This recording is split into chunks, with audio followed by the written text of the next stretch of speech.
Since the fall of man, a war has raged between good and evil. Over the centuries, this war has distorted the truth. Now the truth is perceived as lies, and lies acknowledged as truth.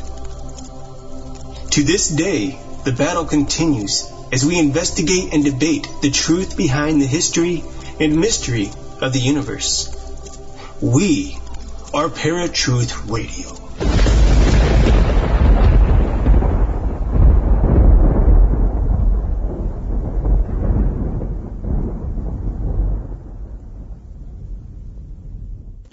When men began to increase in number on earth, and daughters were born to them, the sons of God saw that the daughters of men were beautiful, and they married any of them they chose. Then the Lord said, My spirit will not contend with man forever. He is mortal. His days will be 120 years. The Nephilim were on the earth in those days, and also afterward. And when the sons of God went to the daughters of men and had children by them, they were the heroes of old, men of renown. Now Paratruth presents Trailing the Nephilim, Part 1, with special guest L.A. Marzulli. Hey, Parafans, welcome to another episode of Paratruth Radio.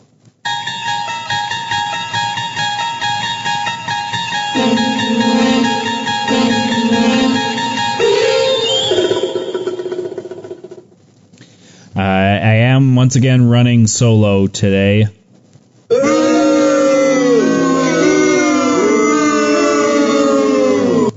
Eric is still out doing his thing with the making the film, so I wish him the best of luck, and I can't wait to have him back on. It's definitely been quite a journey without him being on the show. But tonight we've got a great guest for you. We have on L.A. Marzulli. L.A. is an author, lecturer, and filmmaker. He has penned 8 books, including the Nephilim trilogy, as well as filmed the Watcher series, which is an amazing series, by the way. So if you guys get a chance, check that out. But we have so much information to go over. We're going to be talking about his book, On the Trail of the Nephilim, Part 1. We will have him on again to do a Part 2 on his book, On the Trail of the Nephilim, Part 2. So without further ado, let's go to the line with L.A. Marzulli. L.A., welcome to Paratruth Radio. How are you? I'm really good. Thanks for having me on. Appreciate it. So just for everybody who has not heard of you, I mean, I'm sure everybody's heard of L.A. Marzulli, but for those of our listeners that have not, why don't you tell us a little bit about yourself? Well, I wish everybody had heard of me. Maybe I don't wish everybody had heard of me. Yeah, exactly. No, I'm an author, filmmaker, lecturer, and I've also been a worship leader for 25 years, been a Christian for 35 years. Those are the most important things. I come out of the occult. What I mean by that is when I was 13, I left the Catholic Church. At 16, I became fascinated with Eastern mysticism, and a lot of that was due to the Sgt. Pepper Beatle influx and the Maharishi, where the Beatles were totally into it. Remember, I am a child of the 60s. I was at Woodstock and inhaled as deeply as I possibly could, unlike our former president, Bill Clinton. I did not inhale. But anyway, that really impacted me. I was looking for truth. I was looking for God. And Eastern mysticism seemed to be the way to go. It also seemed the Carlos Castanedian, if I can use that term, the Yaqui Way of Knowledge with Don Juan. I was infatuated by those books. And, of course, that coupled with the experimentation of peyote, Vision Quest, LSD, and then finally winding up with the Guru for basically 3 years, Guru Maharaji, the little 14-year-old kid who came over. I received knowledge. My third eye was open. I heard celestial music, or what was supposedly celestial music. Basically what it is, it's a springboard into the lower astral or into the occult world of the second heaven, which we are admonished in the biblical prophetic narrative not to seek, not to go into, not to have anything to do with it, because the denizens who are there are highly malevolent. But I didn't know that at the time. And I left the Guru at the age of 24, and it would be another 6 years before I would give my heart to our Savior, God, the real one, Yeshua HaMashiach, Jesus the Messiah. And so that's sort of a 1 minute clip or 2 minute clip of what I've been through. So what I do, I hold sort of a unique perspective, having come out of the occult and the New Age, and having experienced a lot of that stuff. I can sometimes see very plainly the counterfeit. A lot of it has to do, a lot of the so-called miracles today in today's charismatic hyper-Pentecostal movement is nothing more than the Kundalini serpent, which we find in Eastern mysticism, or it can be mixed with familiar spirits.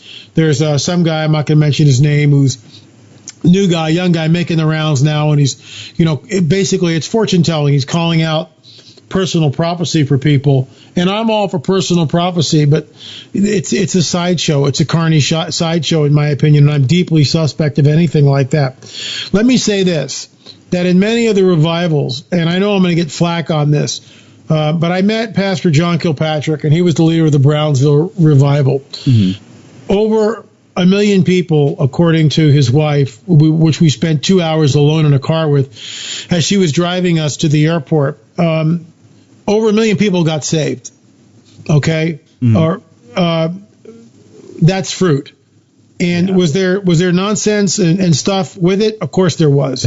Yeah. And that goes with any revival. And the problem is, no one knows how to deal with this stuff. There's no guidebook to it. Right. What do you do when the Holy Spirit really shows up? For instance, you want to talk about bizarre stuff. Yeah, Peter, go cast your net in and you'll catch 2 fish and there's 2 gold coins out of it in their mouths. Are you kidding me? We'll make the axe head float. We got talking donkeys over here. I mean, seriously, It's wacky, and I get that. And anytime Father God shows up, the counterfeit is always with it. People, how is that possible? Like, very easily. The most holiest moment in all of Scripture, in my opinion, one of the most holiest moments, I should say, is the Last Supper. Here we've got Jesus with his disciples, upper room. He girds himself as a servant and washes their feet. Are you kidding me? Right. And he knows what's coming. He knows what's coming. And and it's in the context of a Seder meal. And if that's the trouble, we've uncoupled ourselves, so we don't even know what a Seder is. We don't understand when we read that passage what's really going on. He's taking the Afikomen. He's breaking it and said, "This is me. This is who I am. I'm the Afikomen. I'm the one that's broken for you." And it has nothing to do with all due respect to Catholics, it has nothing to do with transubstantiation, where it magically becomes the body and blood of, it's just wacky. Yeah. It's crazy stuff. And I don't believe that for a minute. But the Catholic Church needs that. Otherwise, they can't have a priest who performs the magic ceremony in front of everybody. It's, hocus pocus. But it's not in the biblical prophetic narrative anywhere. Transubstantiation was just foisted on a gullible public, hundreds of years ago, or maybe, I'm not sure of the dates, but it's not that long ago. 500, 600 years ago, whatever. The bottom line is, this is one of the things why Luther nailed the 95 Thesis on the Wittenberg door and said, this is nonsense, we can't do this anymore, but I digress. The bottom line is, in the context of that Last Supper, in that Seder meal, guess who comes walking in? Satan himself. Right. Give me a break. It's unbelievable. What do we, come on. Is nothing sacrosanct? Apparently not. Right. And this is what Christians need to understand. Anytime revival breaks out, anytime, guaranteed, you're going to have the counterfeit with it. And this is why you need to have a group of men and women who can discern the difference, and that's not always the case. And when it happened in Brownsville, Pastor John was very young. He was in his 40s, so I'm not, look, I get it. A lot of funky stuff went down. I get it. Okay, I get it. But a lot of good stuff went down, too. So that's where I'm at with it. All right. Well, to get started on your books, On the Trail of the Nephilim, how did you get started on the Trail of the Nephilim? Well, my mentor, Dr. I.D.E. Thomas, wrote a book called The Omega Conspiracy, and I picked this up around 1988, 1989, somewhere in there. And in that book changed my life. And that book talked about the Nephilim and the Genesis 6 incursion and the seed war and, the second incursion, the third incursion and the conquest of Canaan. And he cited many different passages or from other books, which I immediately got, like the Book of Enoch and passages from Josephus. And I did my homework, and I wound up interviewing him, and I received an honorary doctorate from him after, the Nephilim trilogy. So it was like a red letter day for me to get an honorary doctorate from a man who I considered my mentor. Right, I'm sure. His book set me on the path that I'm on.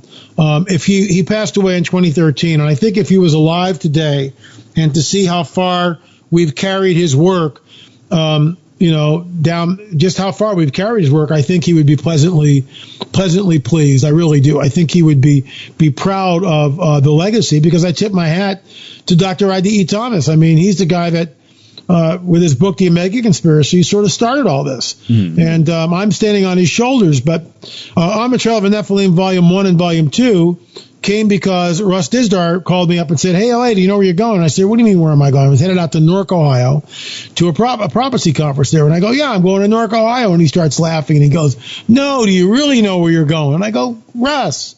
And he goes, "Hey, are you by your computer?" I go, "Yeah." And he goes, "Google Fallen Angels, the Nephilim Chronicle, Fallen Angels in the Ohio Valley." I'm going, "What? The Nephilim Chronicles, Fallen Angels in the Ohio Valley? You have got to be kidding me." That's the work of Fritz Zimmerman. Fritz is a steady contributor to our monthly news magazine. He was also at this year's Nephilim Mountains 3. Shameless plug. We'll be giving the DVDs out for that fairly soon. Here's the deal, that when I got that book, that changed my life. I got a hold of Fritz. We spent time together one-on-one. But here I am in Newark, and I'm with these people, and immediately we go out to the Great Circle Mound. And I'm sitting there going, "You have got to be kidding me." Yeah. Because the Circle Mound is over 1,200 feet in diameter. Some of those walls were 20 feet. And it's connected to what's known as the Octagon Mound. All this, and here I am, I'm thinking that I'm done with the Nephilim. There's nothing more to do. Nothing could be further from the truth. And this set me on the quest, which I am on right now. We just finished, On the Trail 1 and 2. We're working on 3. DNA testing is going on. We're up to our eyeballs and stuff. Yeah, it sounds like it. We've got an ongoing archaeological dig in an undisclosed location on private property with an archaeologist, all on the up and up. We think we're going to find something there. It's definitely a very interesting place. We had a very interesting cosmic download from our archaeologist, Mark Hirschman, who was at Nephilim Mountains 3, who was listening to Gary Stearman and myself talk about the seed war that we read about in Genesis 3. And from that, he realized that the serpent mound may be constructed, and what we're looking at, the iconography that's there, the images that's there, and that long undulating serpent may have something hidden in plain sight. I'm actually working on a paper on that, and I hope to get that out sometime sooner than later. So that's how I sort of got into all this, and here we are. Well, I found it fascinating that it kind of all started in Newark, Ohio, because I'm originally from Cleveland, Ohio. So to see that the Nephilim are in Ohio, as well as within the U.S. and several other nations, it just baffled me, because from reading the Bible, you're just kind of led to assume that they were just there in Israel, not around the world.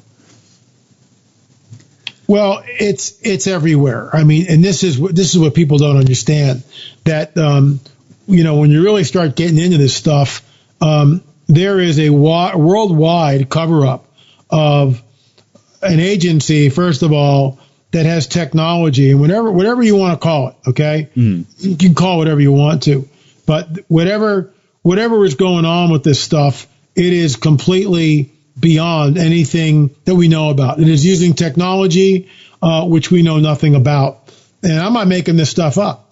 What can I say? And when you go down to Peru and you actually look at the sites there, like we did, Sacsayhuaman, huge megalithic stones quarried from 40, 50 miles away, yet joined together with absolute precision. How is that possible? Right. How do you lift a 120-ton stone that has got 12 different cuts on it and fit other stones to it? How do you do that? And, well, they had technology, LA, that we don't know about. Oh, really? What was that technology, sir? And why don't we see any vestiges of it anywhere? Surely we would find some hidden tool. Nothing is there. Right. What can I say? Right. Well, and I mean, for everybody out there that doesn't know the Nephilim, I mean, if you read the Bible, the Nephilim are a product of fallen angels and human women, and it's becoming more and more common now that we're finding these gigantic skeletons. What's your take on the giant skeletons? Are we finding burial grounds somewhere where maybe it was a mass grave? We are. Let me just tell you this: that there is a concerted cover-up to hide and obfuscate what's really going on this planet from the American people and the people of the world. What I have discovered by being on the trail is the university system basically controls the information that comes out of any archaeological dig. That's how it works. Even if you're a qualified archaeologist, unless you're tied with the university, it's very difficult to go on any site and dig anywhere. Everything is under lock and key. You can't see this. You can't go there. You can't look at this. You can't see anything. And that's what we're up against. Meanwhile, I got word from a friend of mine about a cache of records that was found on Catalina in the attic of the museum. And John, the former curator of the Catalina Museum, John Borgino, discovered this cache of records. Catalina is an island about 27 miles west of Los Angeles, and it's part of the Channel Islands, which run from San Diego up to Santa Barbara. And in 1919, a primitive archaeologist by the name of Ralph Glidden was hired by the High Museum, later to be gobbled up by the Smithsonian Institute, to conduct primitive archaeological digs. And I get it. The guy used a pick and a shovel for the most part. Right. Okay, I get it. Everybody wants to disparage this guy. He's a little more than a grave robber. Yeah, but he's employed by the High. So, go figure, right? Yeah. And this is what everybody's doing anyway. So, mea culpa. But I get this intelligence, for lack of a better word, that this cache of records has been found. So I immediately call the museum director. One thing leads to another. This goes on for 8 months. And finally, when I get wind that they're building a new museum and they're looking for donations, I offer to make a $1,000 donation to the museum. Best $1,000 I ever spent. And they say, yeah, come on over. I charter a private plane because I wanted to be able to go over the interior of the island, get aerial photographs of everything, get the lay of the land. And much to my delight, Terry Johnston, who is also a flight instructor, we went up in a twin-seater with twin controls. It was a Cessna. Oh. And he let me fly the plane over, and then I took off in the plane. I got to take off the plane. So I actually got to fly the plane. I mean, I taxied down the runway and pulled back on the stick, and up we went. And I flew around the island and flew all the way back to Los Angeles. So that was an incredible moment for me, which I'll never forget. Thank you, Terry, if you're listening. The bottom line is, here I am in the archives, and it's not what people think. This cache of records had been picked over, and everything was cataloged. Everything was in manila envelopes, and folders. The pictures were in plastic sleeves. I mean, everything had been poured over, and they're all in these green museum boxes tucked away in a vault. Mm-hmm. Okay, and there are two tables, folding tables, 8 feet long, back to back, end to end, I should say, with white paper on them. And John's there, and he's going, well, what do you want to see? And I go, let me start with the pictures. So they go into the vault. They take the museum box. I've got pictures of all this, by the way, in On the Trail Volume 2. And they bring it out, set it on the table. And here I am with white gloves because I'm handling photographs and all these original documents, not reproductions, all original documents. My camera set up on my tripod. Let the fun and games begin. Within an hour, I found pay dirt. Within an hour. I went in there with my lens, my biblical lens, looking for six fingers, looking for giants, looking for elongated skulls. I found everything. All that is in the book, On the Trail of Nephilim 2. And it's fascinating. I found one picture which is pay dirt in my opinion. Ralph Glidden standing in a recently open excavated grave, and in front of him is a very large skeleton. I passed that picture untouched, right? I took a photograph of it, passed the picture to 3 researchers who then digitized the photograph and calculated that the skeleton was up over around 9 feet tall. So we did a plus or minus, 3 inches or whatever. It's about 8'9". And I even dumbed it down further to 8'6". That picture went viral. That picture was the picture that I unfortunately sent to Jim Vieira, who at the time, and I didn't know this, had a production deal with a production company to film a TV series, which later became In Search of Lost Giants, which the History Channel picked up. Lo and behold, they fly the Vieira brothers out to Catalina, and they make it look like the Vieiras discovered that picture. Nonsense. L.A. Marzulli discovered that picture, and that's why I bring it up on every show that I possibly can to set the record straight, because the record was really never set straight. On the History Channel show, In Search of a Giant, they made it look like the Vieira brothers discovered the picture. Shame on them. And it's not Jim's fault. It's the production and the crew and what they do. I think Jim is way more upright than that. But this is what the way the game is played. Right. Anyway. So they had my picture on there. They did a Skype interview with me, and we did the analysis and talked about the analysis, and I talked about Nephilim. So all that being said, this year, 2015, I think it was in May, but I'm not exactly sure, Richard Shaw and I decided to go back to the museum. And this is right before they moved to the new digs, which I have not yet seen. I'll probably go over in January because that's the off season and no one goes over there. Oh, okay. And that's the time to go back over and look at the new museum. But here we are. Borgina has now been fired from his position, and that's who knows what's going on with that. And all this has gone viral. And we walk in, and the Ralph Glidden exhibit, which when I was there was in the entire museum.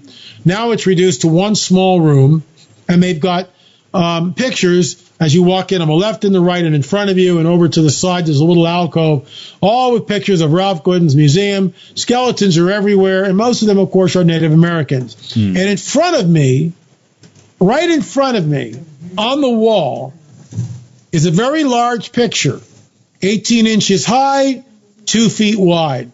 And it's the picture that I discovered in the archives of Ralph Glidden standing in a recently open excavated grave, and in front of him is a giant. But guess what? They cropped the giant out of the picture. And I got photographs to prove it. And I'm not making this stuff up. They cropped the giant out of the picture. And I turned to the curator, and I said, "What'd you guys do?" And she goes, "Well, this is how I received the photograph." And Richard and I, my business partner and the producer and the director of the Watchers films, all 1 through 9, we looked at each other, our jaws were on the ground. And I show that picture in all my conferences now, and people they just start laughing. And it's just like the last Republican debate. These guys are weasels. Yeah. They're weasels. And they deliberately obfuscate the truth from the American people. Shame on them. Yeah.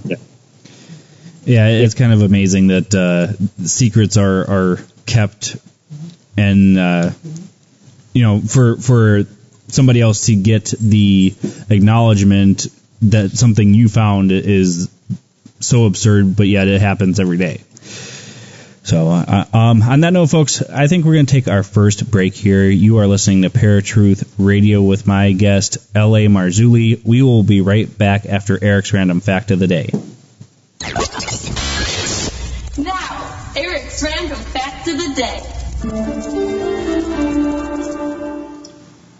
This month, I've decided to relay some fun facts about the month of November.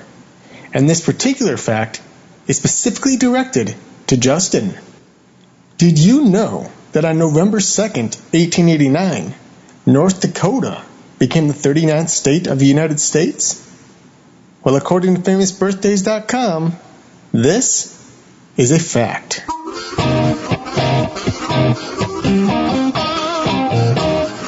This was Eric's Random Fact of the Day.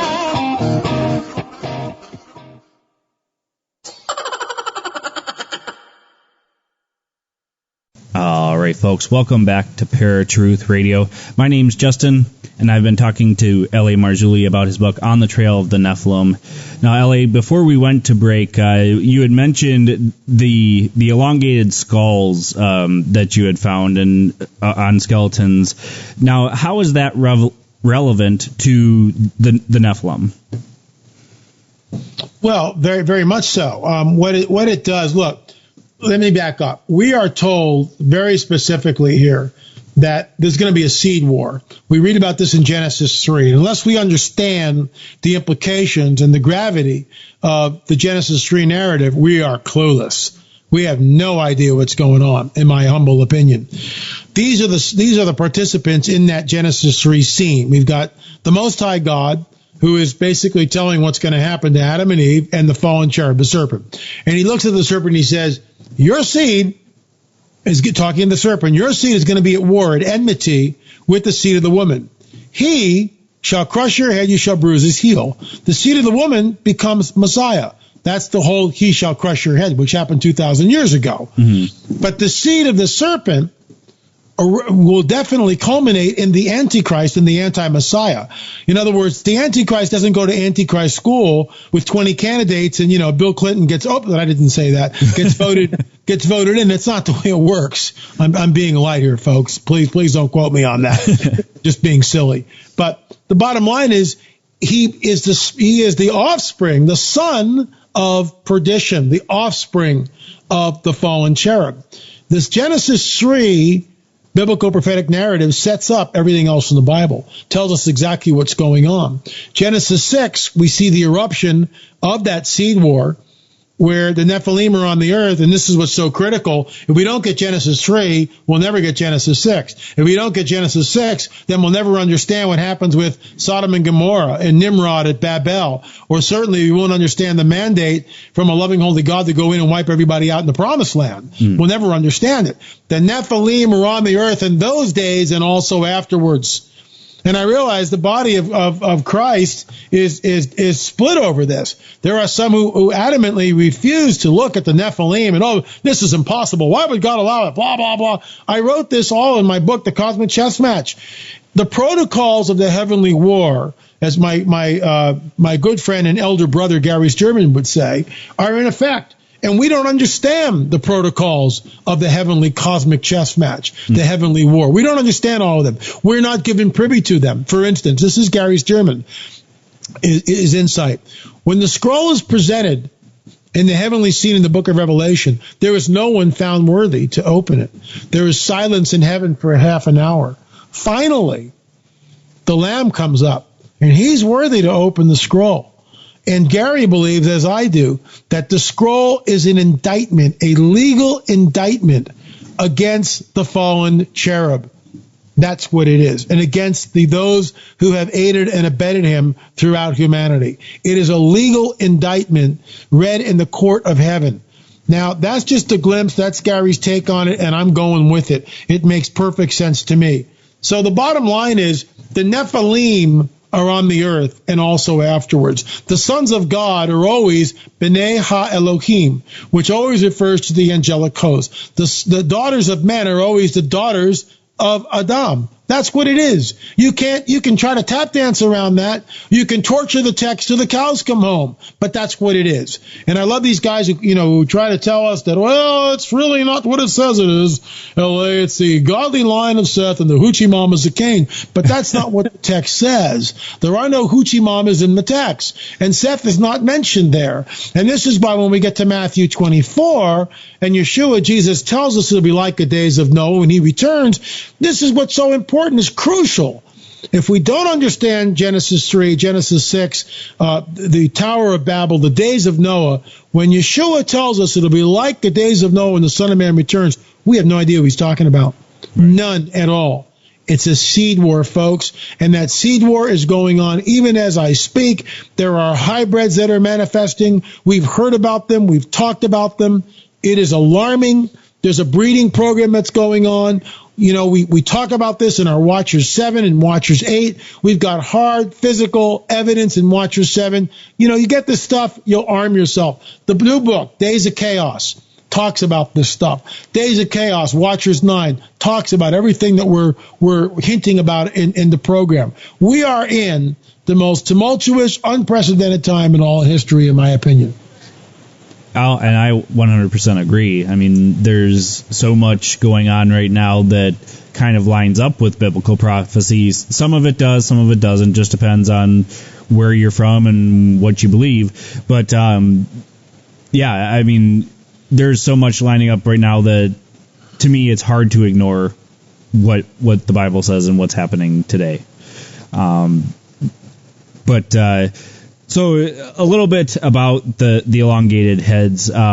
These were, I'm sure, found several areas in the world. There's been the people that say, it's been done by binding. What does your research tell you on this? Well, look, some of the skulls have definitely been cradled headboarded, but it begs the question, why get up on a Monday morning and turn to your son and go, we're going to make you a cone head today? Right. Yeah, right. I mean, what's the point of doing that? I mean, it just makes no sense.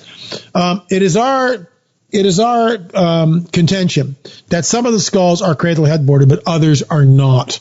The skulls I saw in Catalina, there's no way. The pictures of it, there's no way that thing's cradled headboarded. The skull that we've had access to in a private collection in Oregon, there's no way you can cradle headboard that, in my opinion. I've shown it to doctors. They all look at it and go, oh, boy. There's no way. There's no way you can take from the brow ridge and bend that forehead back at a 45-degree angle. You'd kill the kid. You'd kill him. And yet that's what we see. Craniosynostosis, which is a fancy word for when the sagittal suture, which goes from the frontal plate. Let me back up. Normal human skull has a frontal plate, two occipital plates, two parietal plates, and an occipital plate in the rear. The two parietal plates are split at the top of the skull by what is called a suture. It's called a suture. It looks like a suture, okay? Like a zipper, which holds the plates together. It goes from the top of the frontal plate to the occipital plate in the rear, and that divides the parietal plates. We saw many skulls in Peru with any sign at all of a sagittal suture.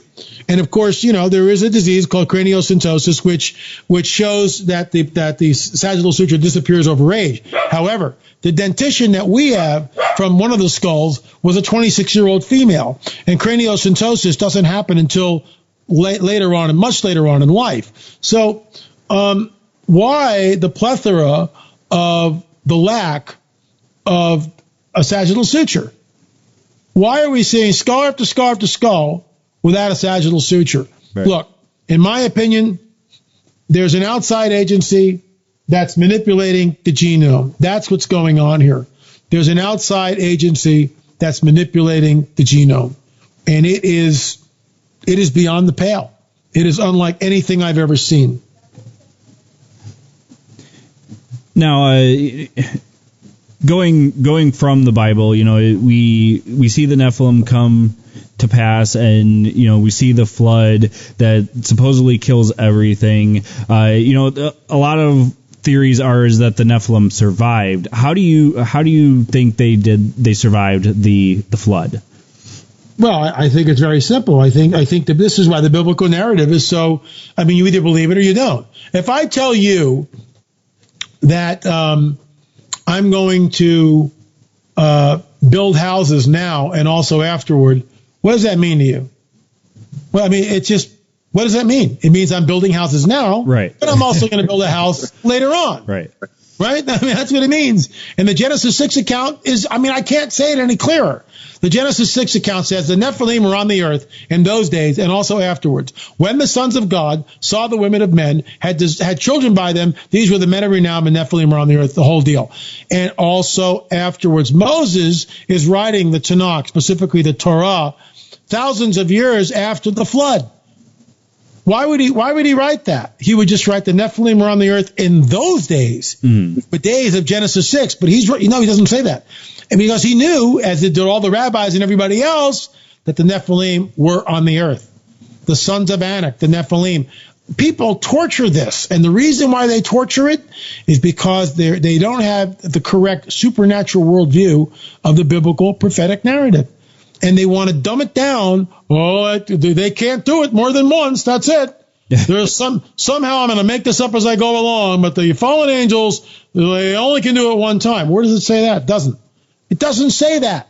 In fact, what we see is an ongoing war between the principalities. Think about this in the book of Revelation. Michael fights with Satan and his angels, and Satan is cast down to earth. What are the inhabitants of earth?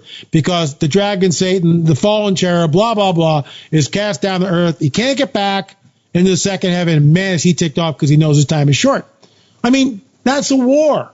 That's a war that's going on. You see, we have this most of us have a very truncated view of the biblical prophetic narrative. We really don't want to believe what it says. And so we make all these ridiculous assumptions. Well, the wife of Ham must have been a Nephilim. That means that the loving holy God of the Bible is a trickster, or he's not all-knowing. Well, I'm going to wipe out the entire planet here, but I'll just leave Ham's wife as a Nephilim. What the heck? You know, that makes sense. Yeah, we'll just, I missed one. Dang, I hate when that happens. I mean, come on. And this is why I am so adamant about it, because it impugns the character of the Most High God, in my opinion. You know, I get it. Through the race of Ham, the whispering started, probably before the ark. I get it. But there's a second, third, fourth, fifth, sixth incursion. It's going on now in modernity. The prophecy of Daniel says, in the latter days, they will mingle with the seed of men, but will not cleave to them. The work of Jim Williamson tells us that the word cleave is the same word that we read about in the Genesis 6 narrative when the fallen angels are taking wives to themselves. So this is how it happened. I mean, it's so straight ahead. I don't understand all the fuss. I don't get it for the life of me. Really don't. I'm just, it says Satan will come with all signs and lying wonders. Well, it really doesn't mean what it says, Olay. It's that could be another 100 years from now or 500 years. I love these people who are looking at what's going on, the days of chaos that we see ourselves completely surrounded in, and, it could be another 100 years before the Lord returns. Really? With the Ruskies in the Middle East? Is that not from the far reaches of the north? Is that unprecedented? The fact that the Chicoms are in the Mediterranean? Are we seeing the revealing of hybrid beings? Yeah, we are. I keep getting information, keep getting emails from people who are experiencing this stuff. I'm not making this stuff up. And this is where we are. This is what's going on. And people should, instead of having this truncated view and sitting in ivory towers, that's impossible. These Nephilim never did this. Puma Punku, really wasn't built by the Nephilim. It was built by extraterrestrials. Sacsayhuaman, the technology is lost. Nonsense. There's a worldwide, in my humble opinion, paradigm which was operation then, and in some cases in operation now. And many of the sites that we see from antiquity, I call it fallen angel technology, Nephilim architecture. That's my term. I invented that term.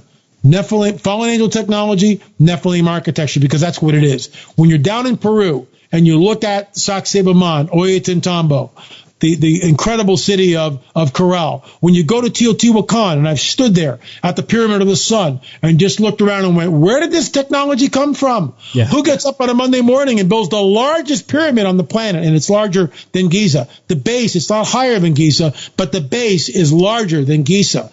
It's like, what is this? Who wakes up on a Monday morning? And again, all the knowledge that they really find out is hidden. The archaeologists found a secret tunnel. Well, what did they find? Well, we're not going to tell you. Well, thanks so much. Everything is managed. As Chuck Messer would call it, it's a carefully managed agenda. And that's what's going on, in my opinion. Well, and, I feel that nobody should be separated on this. I mean, we are all working towards the same goal. Christian, non-Christians are trying to figure things out, but you can't just wipe off one person's views and then say, well, my views are right. One of the biggest things about the pyramids and all the different megalithic structures that are out there, people are always saying, well, this is how they did it. This is how they did it. Well, their explanations are maybe plausible, but like some people say the pyramids were made with sound waves. I'm like, how would that even work? Like, how could you aim a sound wave right at where you're trying to put the stone and it fit exactly how you're trying to do it? Well, we don't know. And this is what's so enigmatic. And this is, you talked about the Great Pyramid in Giza. And with all due respect to Zawi Hawass, I would love to spend 2 weeks with Zawi, on a private tour. Are you kidding me? I mean, the man is an amazing Egyptologist. Right. And my hat is off to the guy. But I don't agree with him in his assessment with the Great Pyramid. And here's why. In the Neolithic, there's no way to cut granite that we know about. There's no way. They have copper tools. They can't cut granite. Mm. There are very large stones the size of railroad cars over the King's Chamber, which is 2/3 of the way up the Great Pyramid. These stones are solid granite blocks. Solid granite blocks. They come from Aswan, 500 miles away. Let's just start there. Let's just forget about everything else. Just show me how you can cut a granite block in the Neolithic. You can't do it. And move that puppy from Aswan, 500 miles away, to the site. Mm-hmm. And that blows it out of the water because you can't show me. You can talk about it, but there's no way. I mean, I would give $1 million. If I had $1 million or I was a multi-millionaire, I'd set up a challenge, the Granite Block Challenge. Show me how they did it. Right. Show me how you cut and quarry huge megalithic blocks out of granite and then move it down from Aswan to the Giza site. It can't be done, in my opinion. And that blows. If you can't do that, then everything else is suspect. Right. Everything else. And I look at all these sites, including the Great Pyramid of Giza, as fallen angel technology, Nephilim architecture. And that's as best of an explanation that I've ever heard on. Thank you. On that. So, I'm sorry. Go ahead. No, I just said praise the Lord. Oh, yeah. Give all glory where glory is due. Right, absolutely. All right, folks, I think we're going to take our next break here. You are listening to Paratruth Radio. We will be right back with L.A. Marzulli after your paranormal headlines. And now, Paratruth Radio's paranormal headlines.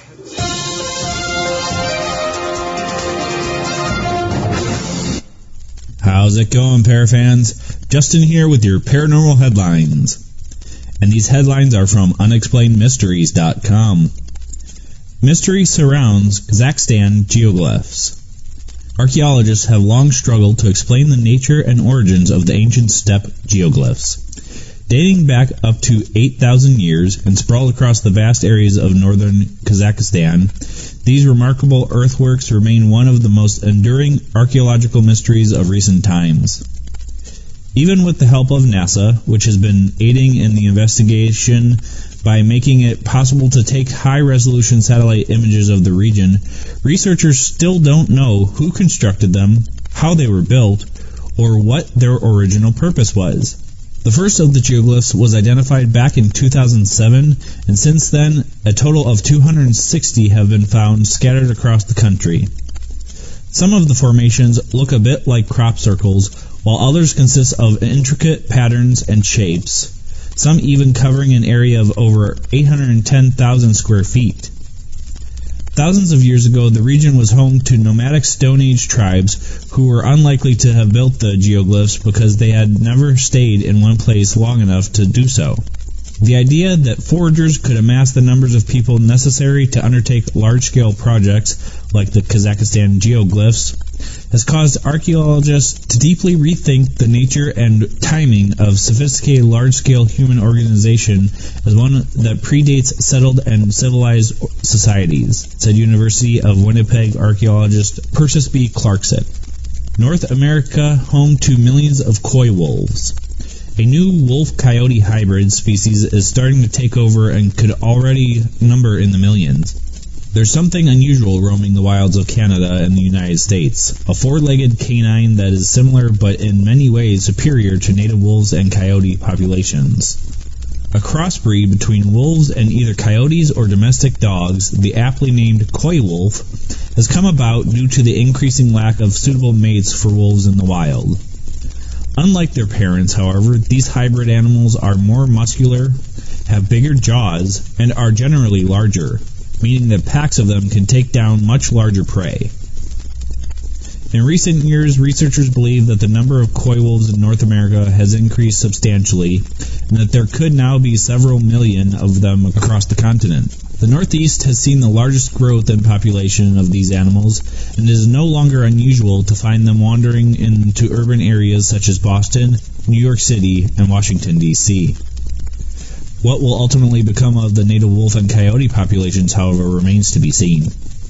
And this has been Justin with your Paranormal Headlines. This was a segment of Paratruth Radio's Paranormal Headlines.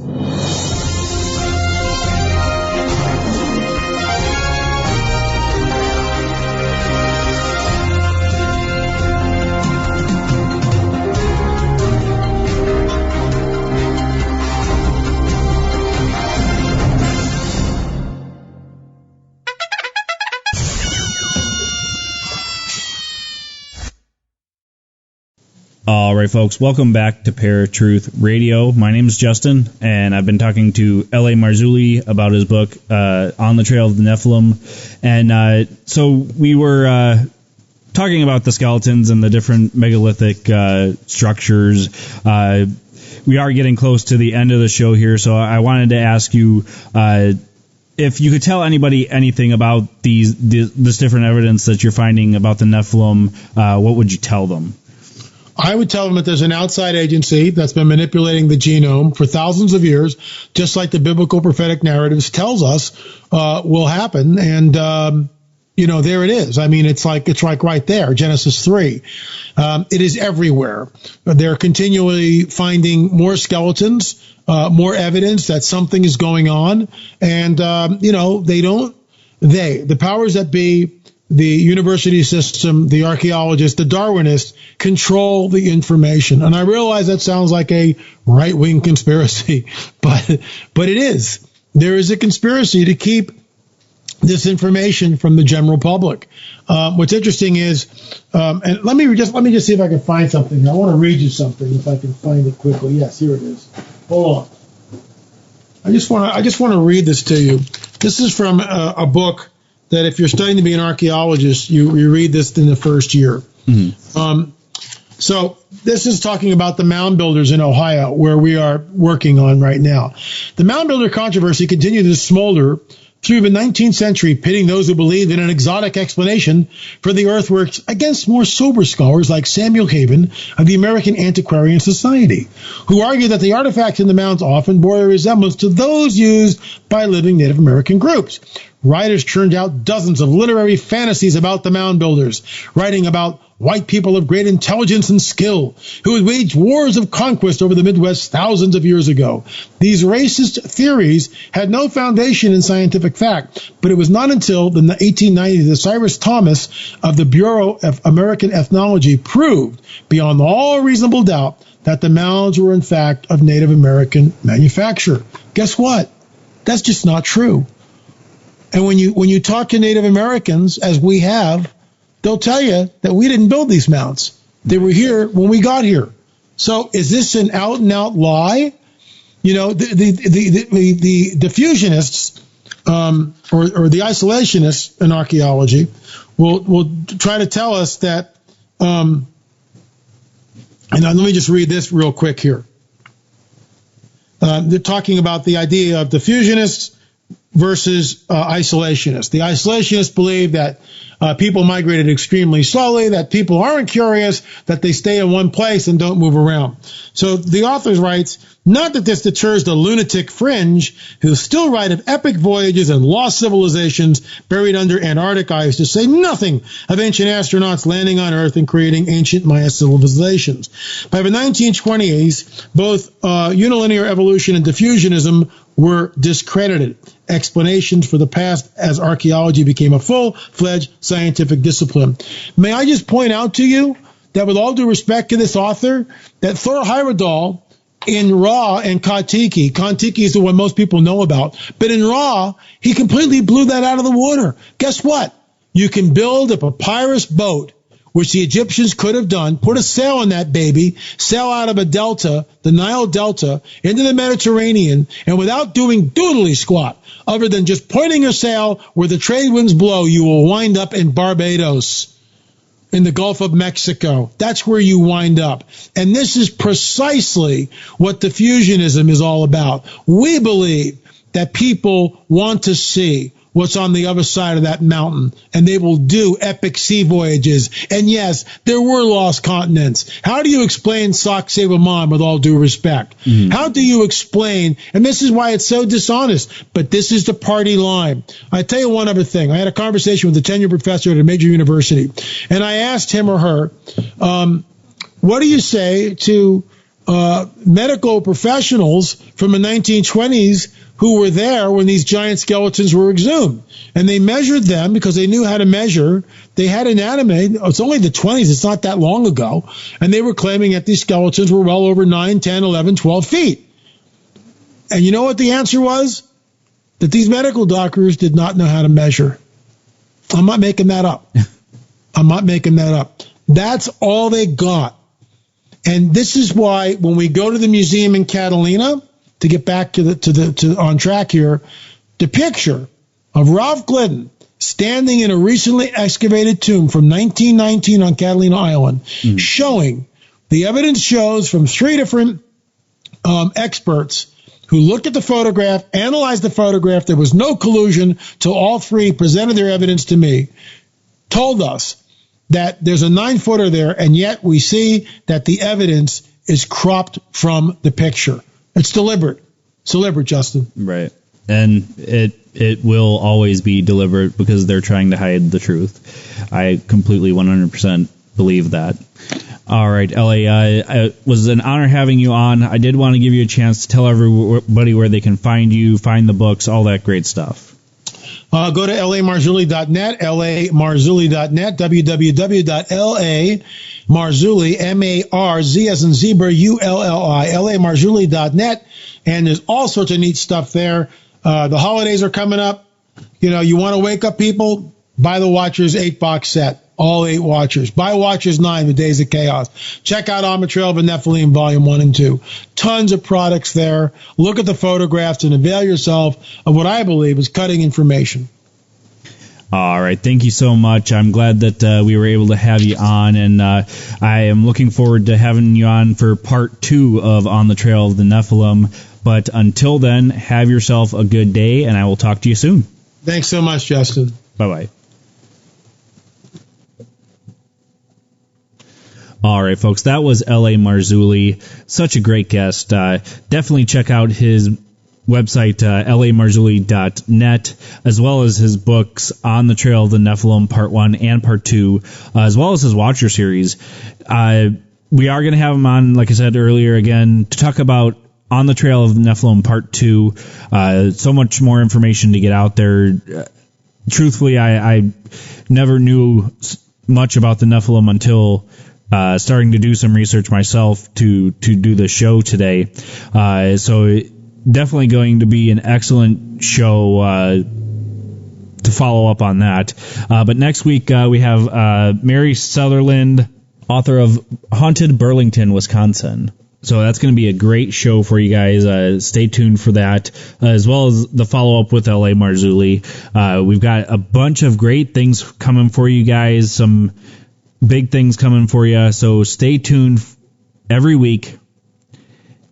On that note, that is all I've got for you this week. My name's Justin. We will see you guys same time, same channel next week, guys. Later.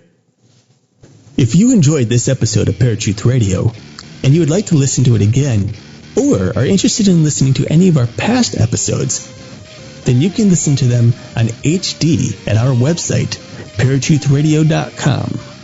And you can also find us at Stitcher, Blueberry, TuneIn, iTunes, Spreaker, and YouTube. And of course, like us on Facebook and follow us on Twitter for brand new updates of our show every day.